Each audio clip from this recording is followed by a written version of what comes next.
It's the morning of August 11th, 2009. We are at the Eagleton Institute on the campus of Rutgers University. I'm Michael Aron of NJN News. We're here for the Rutgers program on the governor, the Byrne archive. And this morning we're going to continue our series of discussions with Governor Byrne. It's been 2 years since our last interview with the governor.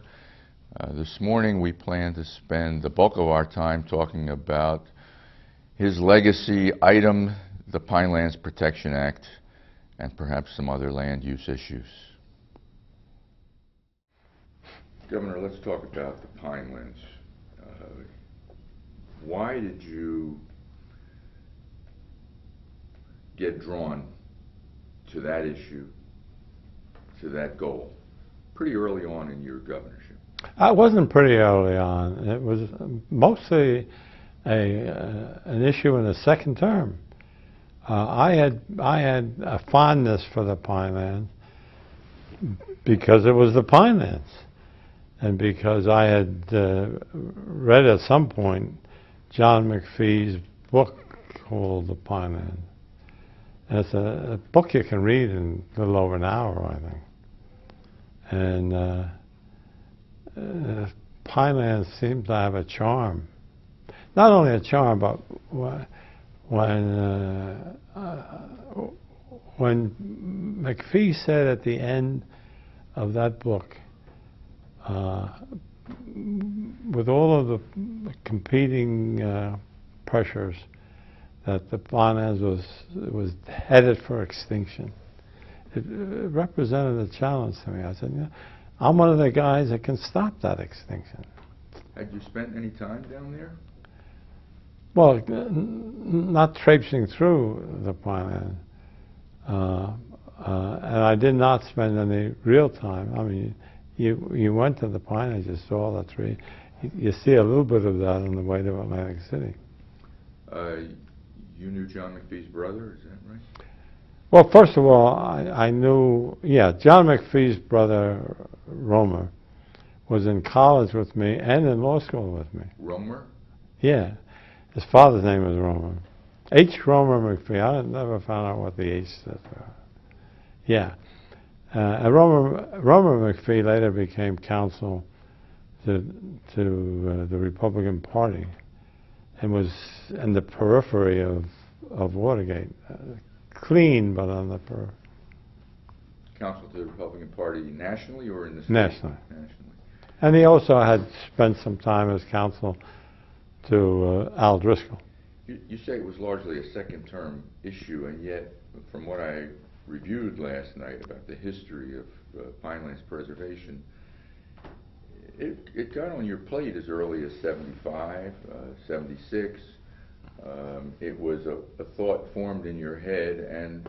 No, it wasn't. It was actually the Department of Interior nationally, I think, had designated the Pinelands as an area for preservation. But what it didn't do, and what nobody did, and what became the issue in the Pinelands, is how do you give it some teeth? And the Pinelands preservation effort that we made gave it some teeth.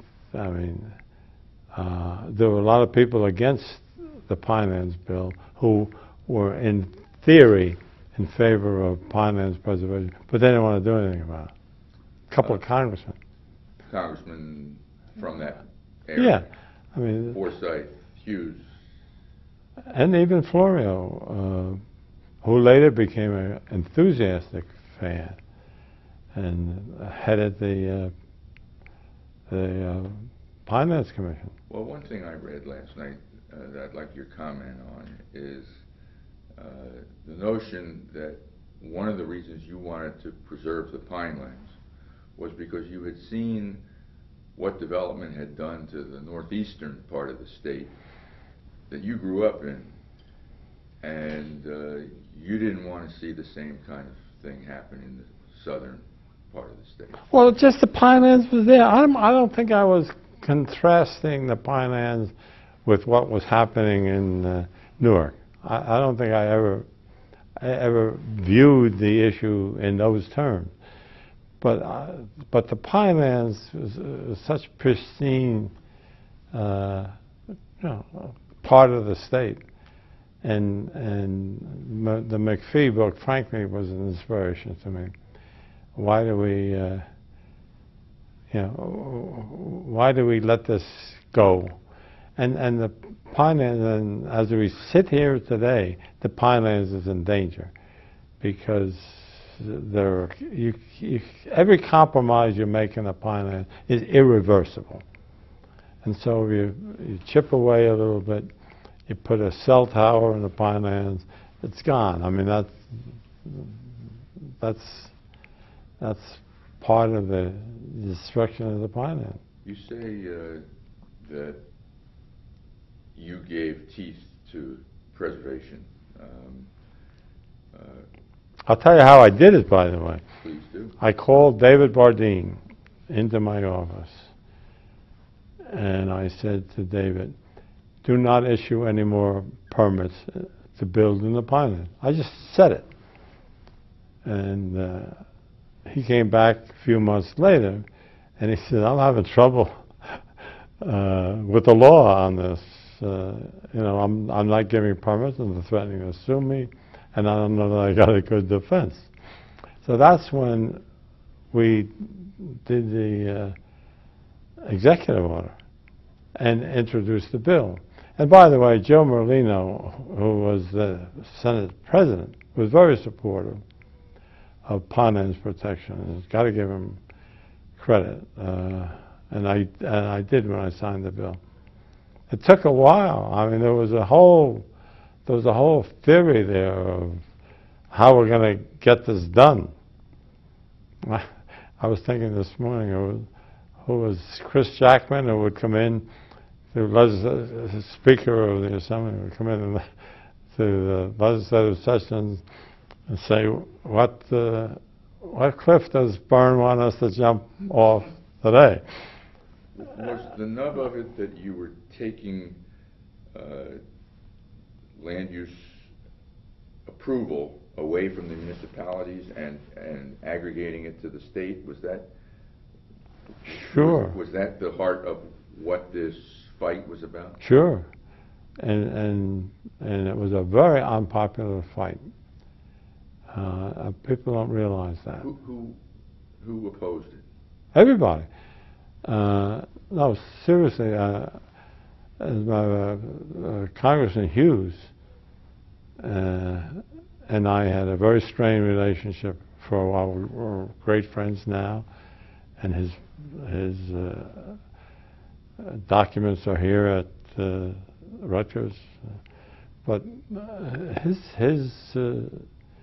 constituents were very much against aggregating power to the state and to a commission and taking it away from the local municipality. The irony, by the way, is that these local municipalities who didn't get the power taken away from them are telling me, why didn't you include us in this, because we're getting all the development from the casinos. Places like Egg Harbor Township, that kind of a place? I don't know which, but anyway. Galloway Township. That's where all the housing has gone. Is that right? Yes. Yeah. But now they regret that I didn't include them. Did you view preserving the Pinelands as some kind of companion to gambling in Atlantic City? We'll try to revive Atlantic City, and we'll have all the development happen right there, and we'll preserve the adjacent million acres. Did you see the two things? No. As a matter of one of my great regrets is that when I did gambling in Atlantic City, I did not regionalize Atlantic City for that purpose. We should have, when I did Atlantic City, my overwhelming concern was to keep it clean, law enforcement. And when I convinced myself I could do that, I went for gambling in Atlantic City. Now, when it came to the housing and the other development, I did not have the foresight that I should have had. I should have had the whole thing. They would have given me anything. when I went for a game. I was the only. Who's they? Who would have given you anything? The casino The, industry? well, there were no casino people at the beginning. I had to attract casino people. I'll tell you the story when we come to it, but I pleaded with Hilton to come into Atlantic City and get a casino, at least get a casino license. He wouldn't do it. So when you say they would have given you anything, who's they? The people in Atlantic City, the owners of the hotels, even the Steve Perskys of the world, who was a great leader in casino development. But they would have done anything. I mean, if I wanted to zone adjacent municipality, they would have let me do it. I didn't see the need for it at that time. I thought casinos was something that we could solve just by good law enforcement. Well, we had more success than we have now with casinos. But anyway, what your original question was did I see casinos as a part of the overall development of the Pinelands? And the answer is no. Okay. We use the term Pineys when we speak about the people and the culture of the Pinelands. What does that word mean to you, Pineys? Well, I think it's a word of affection. There was a man by the name of Piney Parker who was related to Senator Barry Parker, and I think he enjoyed, and he got involved somehow in the Lindbergh trial. I think the Pineys talk affectionately of themselves as Pineys. And there are Pineys. I mean, there are people in the Pinelands for whom that's a way of life. It's not just we live here. It's a way of life. And it's a way of life they love. And I think I help preserve that way of life. If you read John McPhee's book again, you'll see some of the characters that he draws. And some of the lore coming out of that region is that there was a lot of inbreeding and a lot of craziness and a lot of antisocial behavior. It's also, yeah, and there's also a Jersey Devil. I mean, there's a lot of superstition and a lot of tradition and a lot of truth that isn't the truth. And as a matter of fact, when I was part of the group that brought the New Jersey Devils into our hockey team into New Jersey, and when we were thinking of a name, we put a bunch of names in the hat and tried them out. But I was the one who asked them to put Devils in the mix. And Devils were the name that came out. But before it came out, we had to check with religious leaders to make sure that it wasn't going to offend anybody. What would the Pinelands look like today if there had been no Pinelands Protection Act? It would look like the towns that we just talked about. Egg Harbor Township, yeah, Galloway Township. Yeah. It's like I did an interview recently on the Driscoll Expressway, which was an extension of the New Jersey Turnpike from like New Brunswick into Ocean County. And I killed... Linking up with the Parkway? Turnpike. But linking up with the Garden State Parkway? Yeah, but it was basically getting you from the Turnpike to Ocean County. And I killed it. And I think that's one of the things that Al Driscoll was mad at me for. Why'd you kill it? Why did I kill it? Yeah. Because I was convinced that it would cause Ocean County to be concrete parking lot. And everybody tells me I'm right. People I ask now about whether I was wrong in killing the Driscoll Expressway will tell me that it would have been chaotic in Ocean County. There were plans back in the 60s for the Pine Barrens to create a city in the Pine Barrens of 250,000 people, to put a jet port in the Pine Barrens. Yeah. Was there a lot of development pressure in that part? Yes, there was development pressure. But, I don't know that the day after the Pinelands bill was defeated, if it had been defeated, there would be a huge development. But I think that the fact that, well, especially the fact that you had casinos in Atlantic City, and you had demand was going to do what everybody feared it would do, and you're seeing it now. And fortunately, they're doing it by reviving Long Branch or reviving Asbury Park, and revising some of the towns that. Is that the way to go? That's the way to go. There was something called the Pinelands Council Master Plan in 1975 that called for 400,000 units of housing in the region, and you abolished that council or its plan. Do you recall that? Sure. Tell us about that. Well, and by the way, this proves my point that it was early enough. This is 1975 when you abolished. Oh, there was always talk of development in the Pineland, and there was always control of that thinking on the pro-development side. I mean, the Pinelands preservation, or whatever they wanted to call it, was not preservation at all. It was development, and I made that point. And you know, I don't know that we can recreate how bad it was. How bad what was? The opposition to the Pinelands preservation.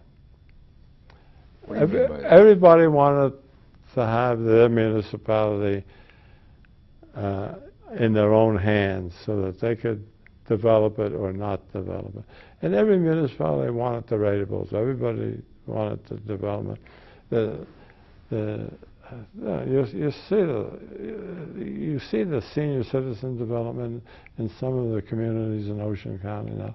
That was going to be the whole Pinelands. We're talking about somewhere between 56 and 62 separate municipalities.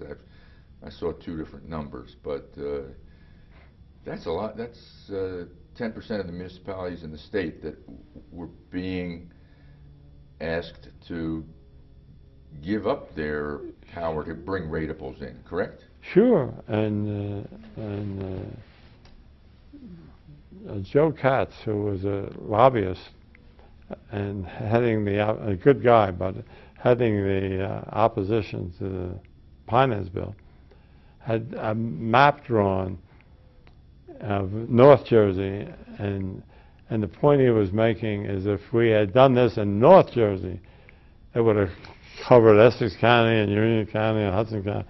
And why not do it in North Jersey and let you do it in South Jersey? Do you know who he was representing? Builders. Okay.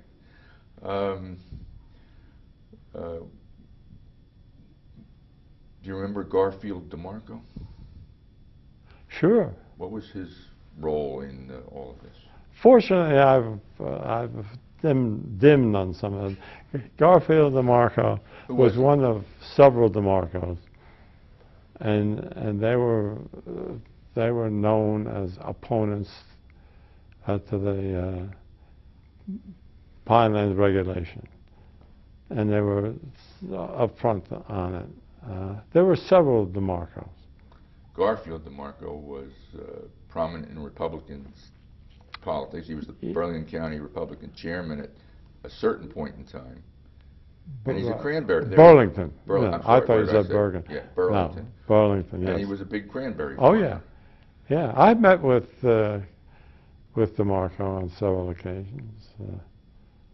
I think they even had a reception for me at one point. After the act? Or before the act? When I was running for re-election, I think they had a reception. Nobody showed up, but they had a little reception for me. Do you remember if any of your cabinet or staff opposed? Yes. Who? Phil Lampe. Not opposed it, but saw their point of view. And Phil Lampe was a loyal guy, but his overall loyalty was to his constituency, which was the farmers. And the farmers were opposed to pineland protection regulation. I'll tell you why, and this is in fairness. A farmer who's got land in the pinelands is growing maybe cranberries. Now, the way he grows cranberries is in the spring he gets a loan from the bank. He puts his land up as security for the loan. And when the harvest comes, he pays off the loan, and then next spring repeats the thing. Now, I regulate the land that he's putting up. And the bank says, hey, this security isn't so secure anymore because I can't do anything with it if I foreclose. Now, I understand that, and I think that's part of the continuing effort to buy as much land in the pineland as we can, and I'm for that. But Phil Lampe had his constituency. He had to try to defend the constituency. He would, when I was appearing before farmers, he would appear first and say, please be polite to Governor Byrne. They were afraid that it would cut down on their credit Sure. every year? Sure. Because the land wasn't worth as much Sure. to the banks? Yeah. I'm not And perfectly logical. what would you say to them at one of those gatherings? What would you say? Well, I'd say we were trying to develop a program to buy development rights, and we did. Development, I don't know if you know what development rights mean, but it means we'll pay you so much money to, in effect, buy your disability to develop the land. And we did a fair amount of that. We had programs, and we tried to get some money from Congress. Joe Minish, by the way, was the one guy in Congress who really helped me on all of this, and deserves a lot of credit. He was from Essex County. He was from Essex. Didn't know what a pine tree looked like, but he was loyal. He saw the benefits of it, and I'm forever in his debt. In 1976, your popularity was low. It was the year of the income tax passage. It was a year before you would run for re-election. And that's when, according to the official history, that's when you really began the effort to come up with some sort of preservation mechanism. And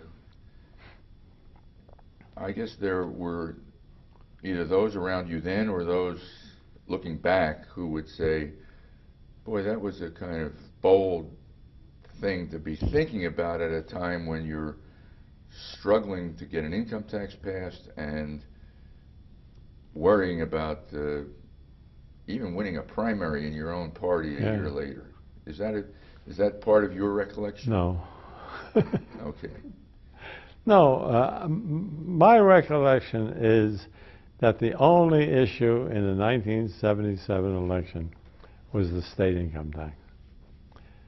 And the pineland, I'm not even sure I was focusing on the pineland. Well, you signed Executive Order 56 that set up the Pinelands Review Committee in 1976. Yeah. The year before the election. So you were thinking about it Yeah, a but year I before don't the think election. I don't think I got the Pinelands Protection Act passed until after that election. No, no, the act took years to get passed, but The concept the of concept yes, was in your head, and Yeah, and, oh, and yeah. you were bringing it forward publicly. yeah, Craig Yates. but it didn't generate the opposition until we drafted the act. Craig Yates, is he a legislator from? No, he was a brother of Charlie Yates, who was a legislator. Okay. Craig Yates was an environmentalist, very progressive guy from Burlington County, and the kind of guy you would want in government. What was his role? He He chaired the Pinelands Review Committee. I think he did, yeah. Apparently, it was enough of an issue. You say that the income tax was the only issue, but apparently your eyeing the Pinelands was enough of an issue in '77 that Democrats on the ballot in '77 beneath you were worried in that part of the state. Might They have. were worried about fallout. Might have been, but that was, I'm telling you, You that were the there. issue, and yeah, like Yogi Berra said, when somebody asked him if he read his book, he said, "No, I wrote it. I was there."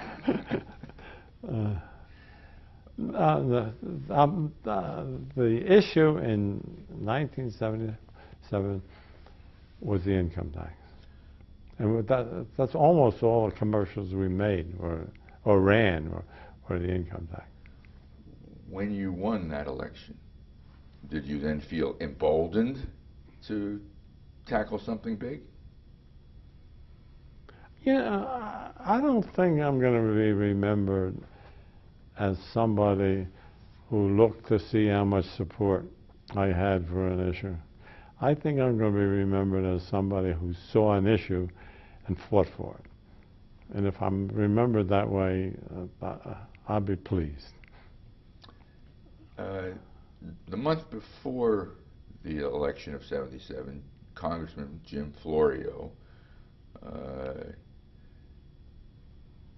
came up with a Pine Barrens National Ecological Reserve plan that would have $50 million federal dollars behind it, and that didn't go anywhere. And Congressman Ed Forsyth and Bill Hughes came up with some weaker plan to address slowing development in the area, and that failed. Do you recall the congressman getting involved? Well, this was all an appropriation of money to buy land, so that you took it out of development by buying it, and you can only do so much of that. But there was no congressman who was supporting the idea of the state regulating development in the Pinelands. Not Florio. After those two House of Representatives efforts failed, the two senators, Clifford Case and Harrison Williams, put a Senate bill together in 1978 setting up a 2-year process of a state commission to come up with some solution. And that apparently passed. And as a result of that, you started this state commission process going in February of '79. Does that ring a bell? Vaguely. Okay. But the point is that the only way to save the Pinelands was to regulate development. And the only way to regulate development is to do it with some teeth. And then the only way to do it with some teeth was to fight the opposition to the concept. And the support for that concept was something we had to fight for. and we fought for it, and basically we had a lot of opponents. You say at a certain point you called David Bardeen in and said, don't approve anything, any development down there. Yeah. You basically slapped a moratorium on development in the Pinelands? Is that correct? I tried to, well, yeah, I tried to do it that way just by telling the commissioner to do it. And when he told me I couldn't, that I was going to get resistance by lawsuits, is when I did the executive order. That executive order is famous nationally as being as far as a governor can go by executive order. In what, usurping municipal power? No, in usurping the legislature's power. So was the moratorium challenged legally, do you recall? Sure. We were sued right away. And as a matter of fact, maybe history ought to know this, it was a shaky legal stance we took. And the Supreme Court of New Jersey let it be known that they would much prefer the legislature to deal with this than for them to deal with it. Let it be known how? Various ways. Dick Hughes was then the Chief Justice in the Supreme Court, and Dick Hughes was as practical a politician as New Jersey has ever had, and that I'll let it rest with that. Well, pardon me? Yeah. Let's pursue that just a little bit.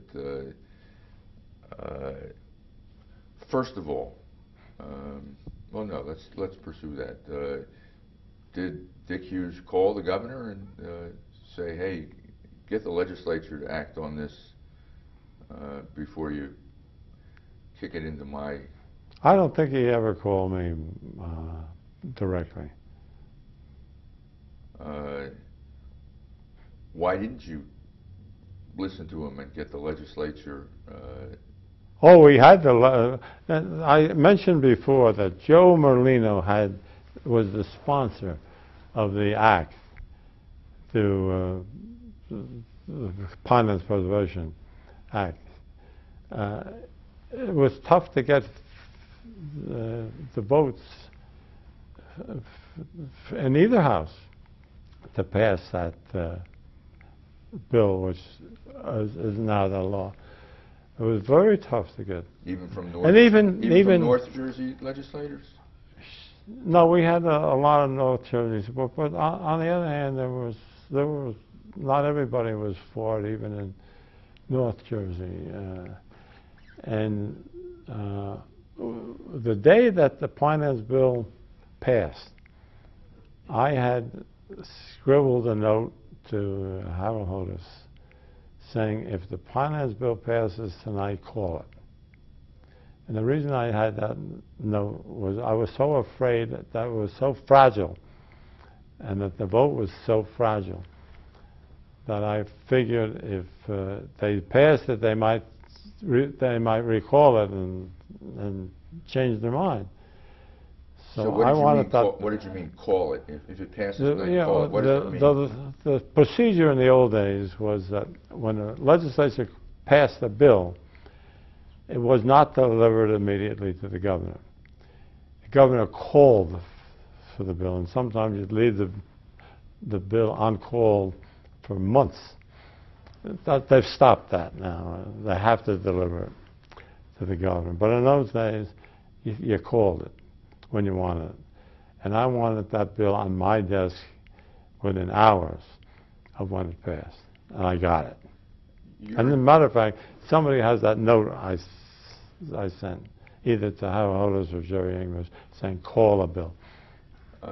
John Degnan, who was Attorney General at the time, thought that maybe your executive order was unconstitutional. We'll never know. Well, do you remember, why did the Supreme Court not get to rule on that? Was it because the legislature ultimately stepped up? Well, the Supreme Court of New Jersey, and generally speaking, defers to the legislature and to the governor.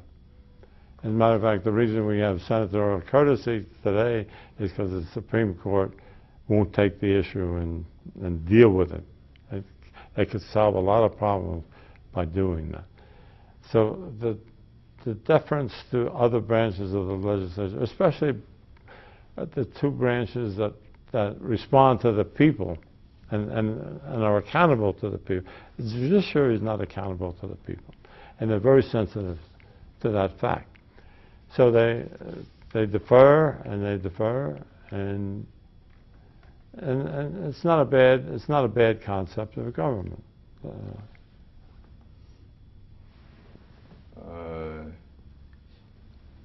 Degnan said that the court was amazingly positive toward him when he appeared before the court.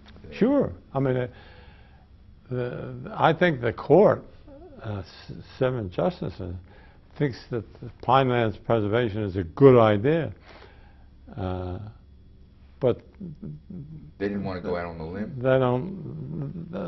They have an obligation to look at something, and if it's a question of who has the power to do what, they have an obligation to do it objectively. And in fairness, they were doing it. The court has always been opposed to capital punishment, basically, but they would never abolish it. Had to wait till the government, the legislature abolished it. I read a line that they would attack it collaterally, but they wouldn't. I read a line that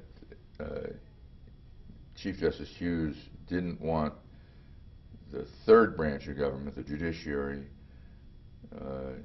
to do what the second branch hadn't done about what the first branch wanted done. Does that ring true? Yeah, it sounds right. Did Hughes in any way indicate to you that he didn't want to deal with this? You asked me that before. Sometimes we re-ask a question. Your answer was he never called you. Maybe he wrote you. He didn't email you. I don't think so. If he wrote me, it's in the archive somewhere.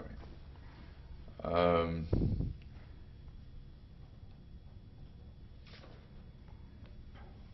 So what finally brought the? I think it passed the Assembly. I think it passed the Senate first, and then the Assembly. Yeah, Merlino got it through. Merlino got it through the Senate. Yeah. And it passed the Assembly at 3 o'clock in the morning on June the 21st, 1979. I was in bed. You were in bed? What finally do you think got it through the legislature? First of all, we had a lot of support from things like the League of Women Voters, who thought it was a good idea, from the media, who thought it was a good idea. I had a superb staff, people like Harold Hodis, Jerry English, Don Linke, who were in charge of getting it through. And the stories I now hear about how my staff entertained legislators and got them drunk and so forth in order to get something moving, something I didn't know at the time.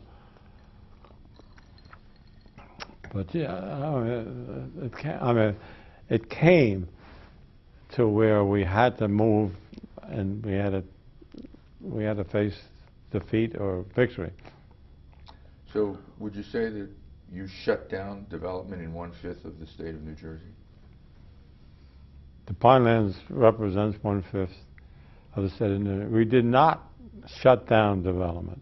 What we did was recognize where development was appropriate and where it wasn't. And the Pinelands Preservation has separate zones, and it has a Pinelands Commission, which you can go to with a plan to develop some. We were not arbitrary. We were not monsters. We wanted the Pinelands preserved, but we wanted to be fair. And we have development in the Pinelands. Putting cell towers in there, I think it's a bad idea. But Was it the water underneath the Pinelands that was the driving force? no, the aquifer under the Pinelands is a very tentative and sensitive issue. But I don't think we were using the aquifer or see the immediate need to use the aquifer to constitute the water supply for South Jersey. We know it's there. We know it's pristine. There's intrusions already, which make it even more sensitive to try to use the aquifer. But that was not the primary reason for preserving the Pinelands. What was? Because it was the Pinelands.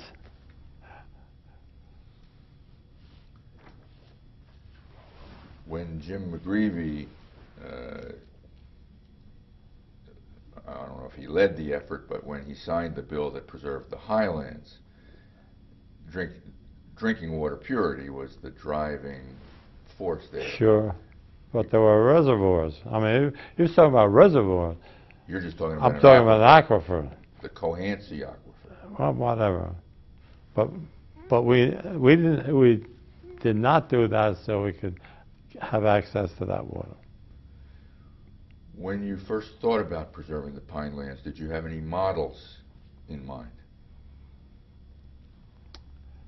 I don't think so. We did what we had to do. Well, yeah, the objective is to save the Pinelands, to protect the Pinelands. How we did it was a case-by-case, day-to-day strategy. So we didn't say we have this playbook in mind and it's what we're going to do. It was a question of what we had to do to get the votes. That's a simple strategy. And as a matter of fact, in one of the last days of pineland protection, Dan Aron, who was my counsel, made a deal with Steve Persky to exempt a certain portion of the area in his district. What we call the finger, I think. The thumb. What did he do? He wanted to carve that out and make it not part of the Pinelands protection. And O'Hearn agreed with him. And I disagreed. And I wouldn't let him do it. What did he want to carve out? A little portion of the Pinelands in his district. Uh-huh. And O'Hearn I didn't think we had to. I didn't think we had to do that. O'Hearn, was a negotiator. There was a lot of negotiations going. That was a little thumb that I didn't want excluded at the time. I can't tell you why now, but I didn't want it done, and we didn't do it. The commission that was set up by the act, is it all gubernatorial appointees who sit on that No, commission? there was one appointment. Well, there were a number of appointments from counties. The counties had representatives, and there was one appointment. There's an interesting story. There was one appointment by the Secretary of Interior. And when I was going out of office, I forget who the Secretary of Interior had appointed. The Secretary of Interior is notoriously anti-preservation, and so I called Jimmy Carter, actually, I forget who the Secretary of Interior was, maybe Cecil Andrus. And I had him appoint Ray Bateman, who I had run against in 1977. You called Andrus or you called Jimmy Carter? I think I called Andrus. He may have checked with me. But anyway, so now I figure I got Ronald Reagan blocked because he's got a very popular Republican on that commission who he can't possibly replace. And he did. So Bateman served on that commission? Bateman served until he got removed. That's how anti-preservation that administration was.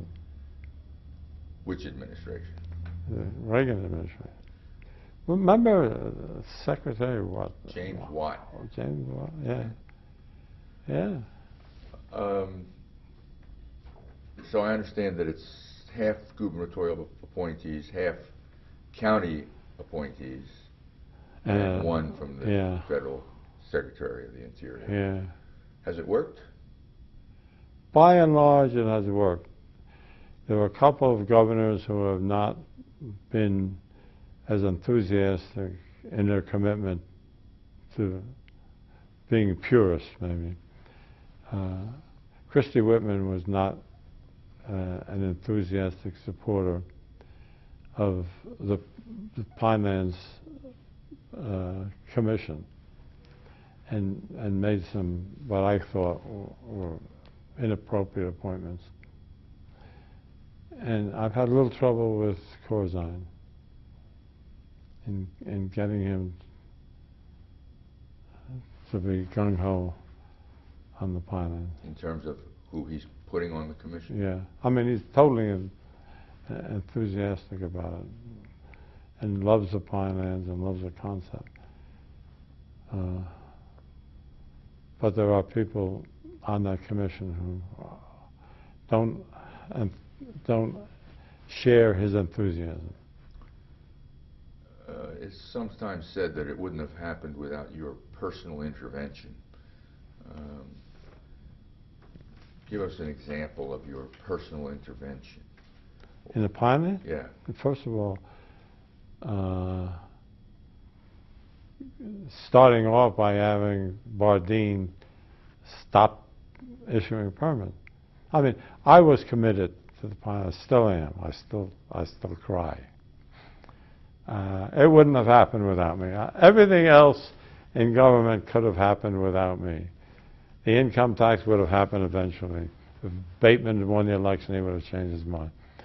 Atlantic City probably would have happened. Maybe not, but probably would have happened without me. The Meadowlands would have been built eventually, I think.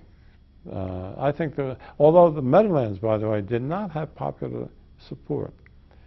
And if I had nixed it, and Charlie Sandman, by the way, was against it, he would have killed it. So I take credit for at least keeping the Meadowlands viable. Anyway, but all of that could have gone the other way, but nobody would have developed the Pinelands. Nobody would have developed the Pinelands Preservation Program without me. So is it your proudest? I am. On that theory that this is something I did. I did a lot of things that changed this state. I probably did more than any other governor, for good or bad, to change this state. That's one of them. That's one of them. Yeah. Let's take a break, Governor. I'm for that.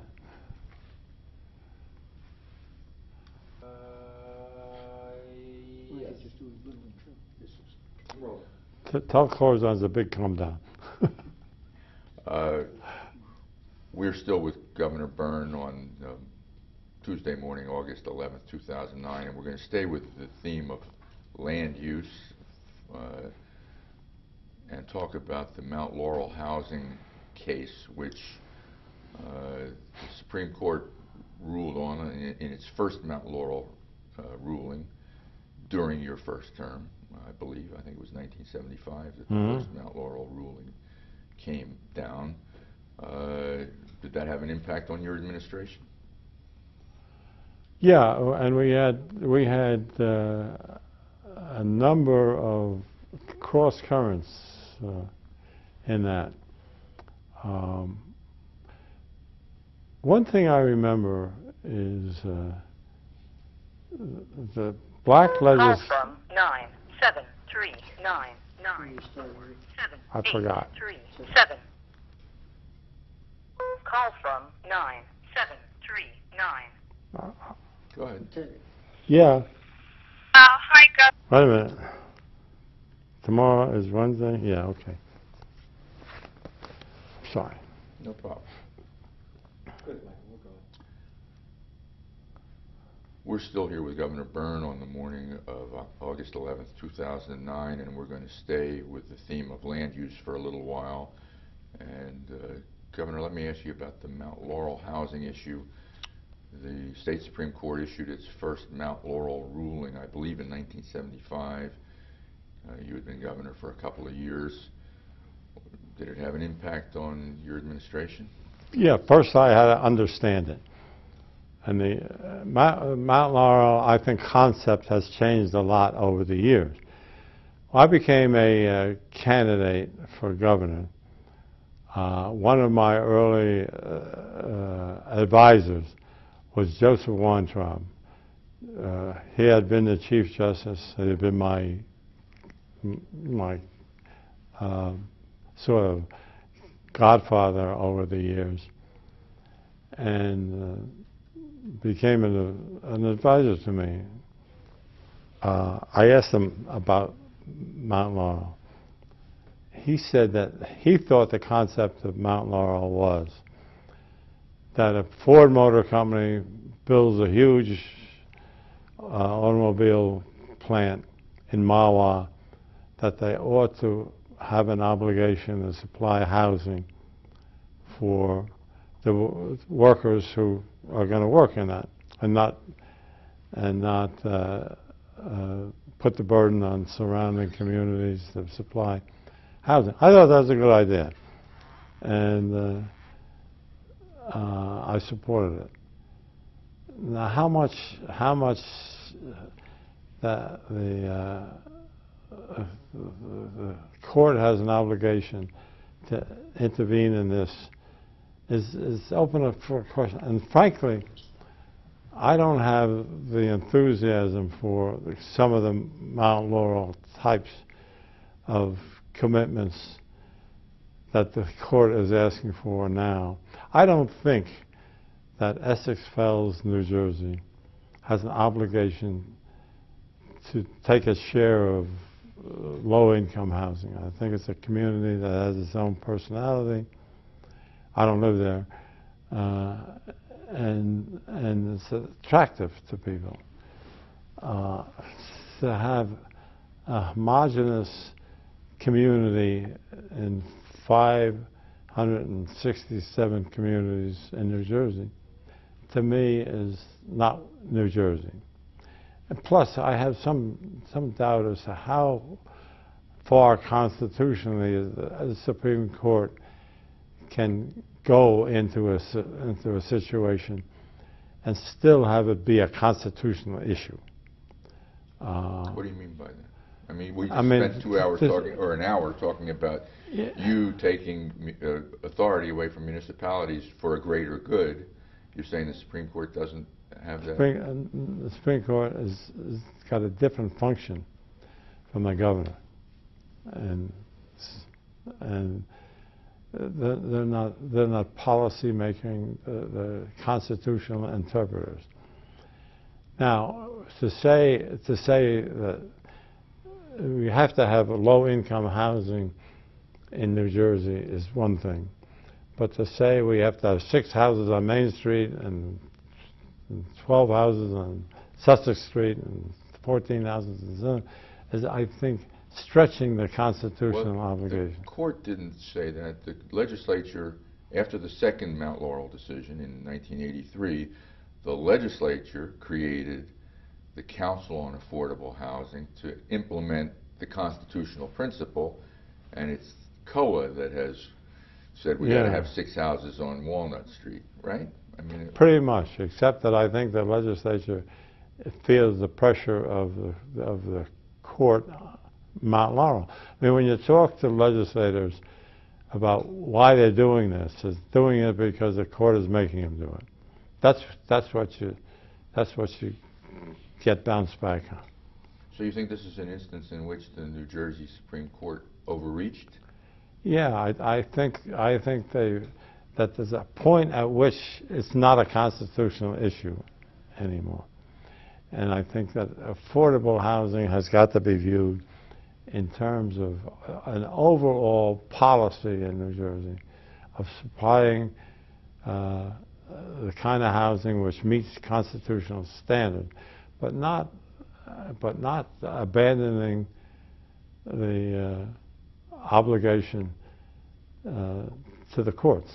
And I think I don't think we would have had a council on affordable housing if it hadn't been for the court's pressure.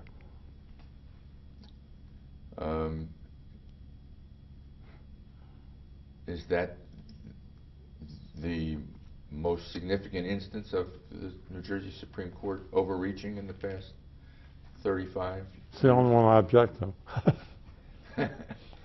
You don't object to Abbott v. Burke? Well, I think Abbott v. Burke is a whole different issue, and supplying education to kids. I firmly believe that what the court is doing and what the legislature is doing with respect to pre-K, as they call it, is a good idea, and it's been one of the few things that's helped develop an educational program for New Jersey that works. I mean, we've done a lot of things on education, and Tom Kane has been a leader in all of this, and there's been a lot of programs, and every year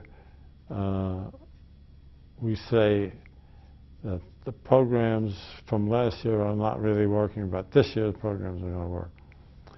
So the overall question is, does the Supreme Court overreach sometimes? Probably do. Probably do. Without? And the whole concept of does the Supreme Court make law or find law, is clear that they make law. It is clear. Oh, sure. All Supreme Courts, or just the New Jersey Supreme Court? Pretty much all Supreme Court. The U.S. Supreme Court? Oh, sure. I mean, Scalia says, "Oh, I'm finding law." I don't know where he's finding it, but it's the original interpretation. Mount Laurel was set up to correct a perceived injustice, which was that the poor couldn't move into Bedminster or Essex Fells or other wealthy enclaves because the zoning was exclusive. To keep them out. It was exclusive. It was exclusionary zoning. What would have happened in New Jersey had there not been a Mount Laurel ruling, do you think? I'm not sure. I'm not sure Mount Laurel was necessary at the beginning. We didn't always have Mount Laurel, and we had pretty good rational development of housing in New Jersey. And what excludes housing in Essex Fells, if you will, is that the type of community Essex Fells is, a lot of people can't afford the housing that's there. That's not exclusion. That's the market. And I think that in a community that you ought to aspire to being able to live in Essex Fells, not being donated a house in Essex Fells. Were there all alternatives to the Mount Laurel approach? For example, requiring major corporate complexes to provide or subsidize housing. Yeah, that I would be in favor of. That was the original concept that Chief Justice Weintraub advanced to me as to why Mount Laurel was appropriate. And I thought that was the original concept of Mount Laurel. And there are other things that you can ask of a developer. You know, you can ask that they put in streets. They can, ask if they can put in sewage and water. But to say in a community where most people have paid a lot of money for their house, to say you can't keep doing this. You got to provide $10,000 houses, $100,000. I don't think it's consistent with keeping New Jersey as a attractive, viable place to live.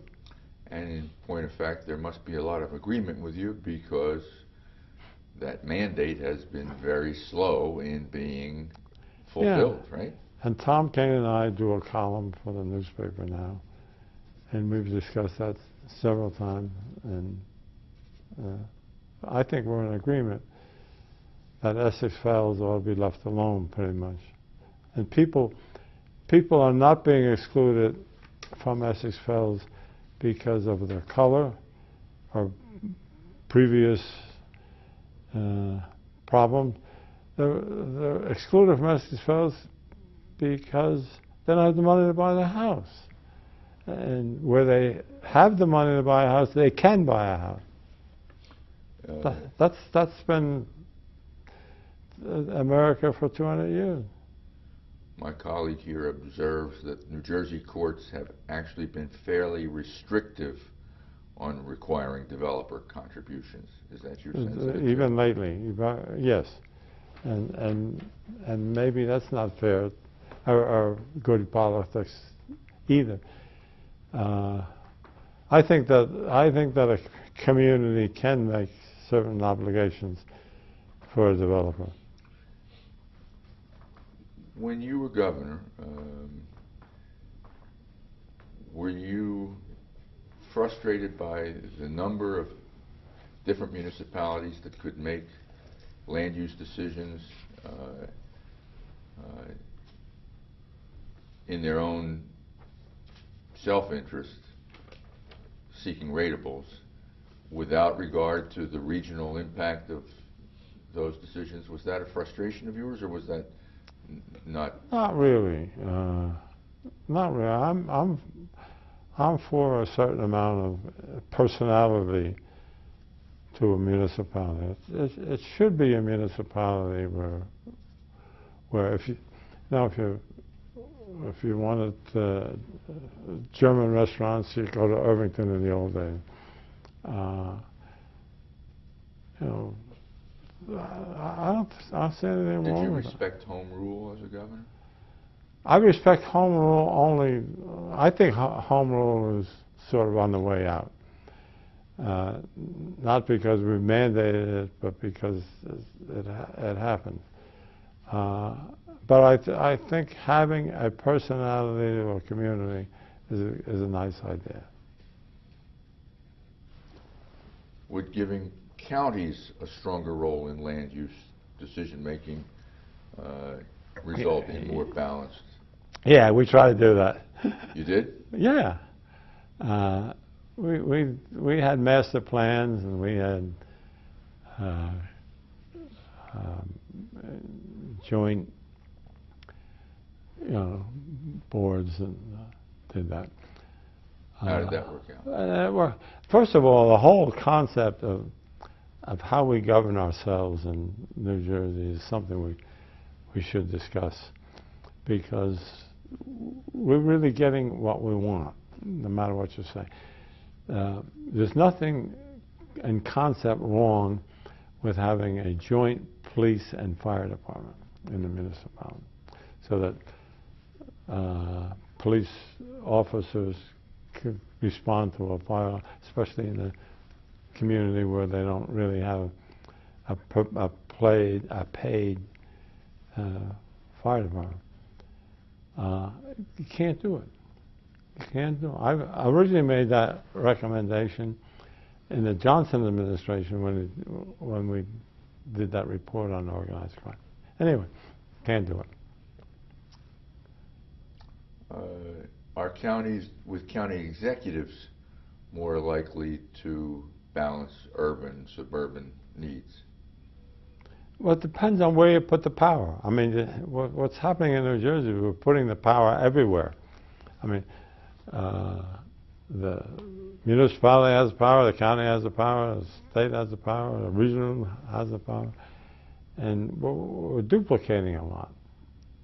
And in law enforcement especially, we got, in Essex County, we have the local police, we have the prosecutor, we have the sheriff, we have the state police, all chasing the same cars sometimes.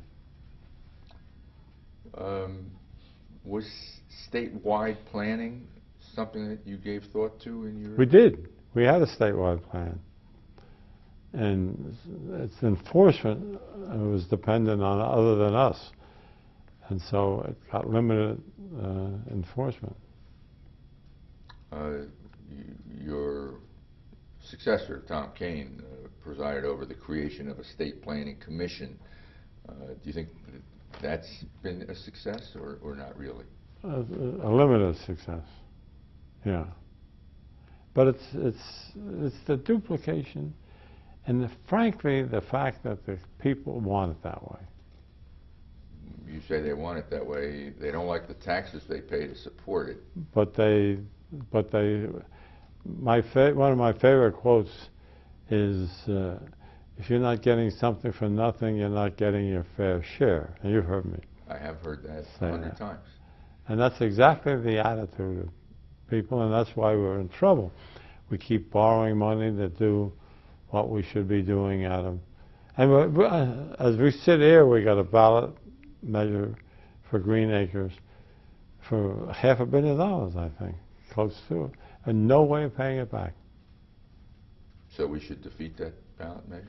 I'm going to vote against it, unless they come up with a way of funding it. So there. Interesting. I'm getting tired too.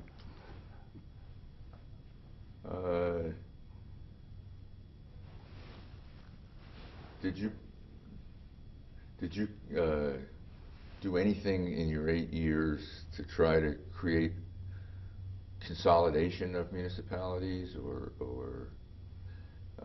yeah, I limit think we some of did. the... I'm not sure how we did, but I think we did. We did the overall plan. We encouraged consolidation. And there hasn't been much consolidation in no, but there 35 have been years. joint services. I think you're starting to see some movement in that area. Do you think that there's going to be progress in reducing the number of municipalities in New Jersey? Maybe. Or maybe? Yeah, because as you know, it's like putting the lobster in the pot and boiling it. It's gradual.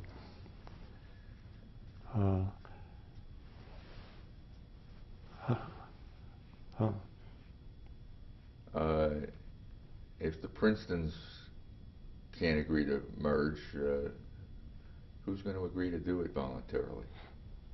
Well, it's a big hang-up in Princeton. So it's more an emotional issue in Princeton, although I think there's a difference in how much you pay in taxes in the borough and the township. And I think the borough wants to stay the home of Princeton University. And but you have that kind of problem in a number of donut communities where Morris Township surrounds Morristown, and there's no real hope for immediate. Can you see But they can share services. Can you see a governor of New Jersey in the not too distant future mandating town mergers? In the immediate future, no. Yeah, no. The lobster pot isn't that hot. You know, everybody has to. You can only pick a certain number of fights when you go in, and those of us who realize that did better than those who pick a lot of fights and walk away from them.